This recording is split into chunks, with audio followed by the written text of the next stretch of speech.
உங்களுக்கு வந்து இந்த நடிகை மாதிரி எனக்கு ஒரு பொண்ணு கிடைக்கணும் அப்படின்னு நீங்க நினைச்ச ஒரு நடிகை மாதிரி பொண்ணுனா இப்போ எந்த பொண்ணு கிடைச்சாலும் ஓகே அப்படின்ற மாதிரி தான் இருக்கு. அது முதல்ல நடிகை மாதிரினா நஸ்ரியா மாதிரியும்.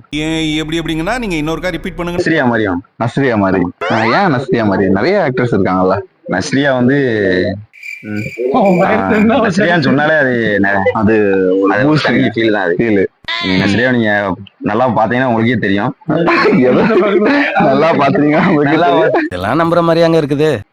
அதாவது நஸ்ரியா வந்து உண்மையிலே நல்லா இருப்பாங்க.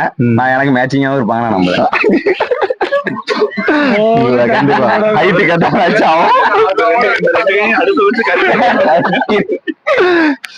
ஓகே. இப்போ உங்களை வந்து இப்ப நீங்க வெளியே வந்திருக்கீங்க, உங்களை கடத்திட்டு போயிட்டோம். உங்க வீட்டுல இவ்வளவு ரூபா கொடுத்தா என்னை நீங்க மீட்டலாம் அப்படின்னா உங்களுக்கு எவ்வளவு கொடுக்கலாம்? எனக்கு எங்க வீட்டுல அப்படி மீட்டு கொடுன்னு கேட்க மாட்டேன். கேட்டுக்க மாட்டேன். ஏன்னா நான் செலவு தான் அதிகமா பண்ணிட்டு இருக்கேன். அதனால அவன் வராம இருக்க ரொம்ப நல்லதுன்னு நினைப்பாங்க. இல்லைங்க, உங்களுக்கு ஒரு ஒருத்தர் இருக்கும்ல, இன்னைக்கு வந்து ஒரு அட்லீஸ்ட் ஒரு 5 லட்ச ரூபா 10 லட்ச ரூபா கேட்டா எங்க அப்பா உடனே ஏற்பாடு பண்ணி தந்துருவாரு, என்னை மீட்டுருவாரு. என்ன பண்ணுவாங்க. அது இன்னொரு பக்கம். அதுவும் போக நம்ம அந்த அளவுக்கு ஒர்த் இல்லைன்னு தான் நான் நினைக்கிறேன். ஆனா கண்டிப்பா கேட்டா அவங்க பிள்ளைங்கிறனால அவங்க என்ன பண்ணுவாங்க. எவ்வளவு கொடுப்பா? எவ்வளவு கேட்டா உடனே மீட்டிடுவாங்க? இப்ப நாங்க சாயங்காலம் மீட்டணும் அப்படின்னா எவ்வளவு கேட்டா உடனே? ஒரு 5 லட்சம். 5 லட்சம் கேட்டா உடனே தந்துருவாங்க.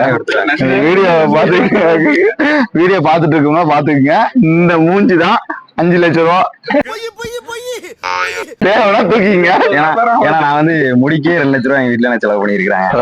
அப்போ உங்களுக்கு முடிக்கே 2 லட்சம் ரூபா. அப்ப உங்களுக்கு எவ்வளவு ஒரு 10-15 இழுக்கலாம். அது இருக்கும். ஆனா உடனே சாயந்தரத்துக்குள்ள கேட்டீங்கன்னா 5 லட்சம் தான். 5 லட்சம் ரூபா. அதுக்கு மேலாம் வாய்ப்பு இல்லை. கடை அடைச்சிருவாங்க. 10,000 ரூபா கேட்டா இல்லன்ட்டான். 5 லட்சம் ரூபா வச்சிருக்கான். அடுத்து யூடியூப்ல லட்சக்கணக்கான வீடியோக்களை போட்டு ஒரு லைக் கூட வரலன்னா மனசு உடைஞ்சு போயிடும்.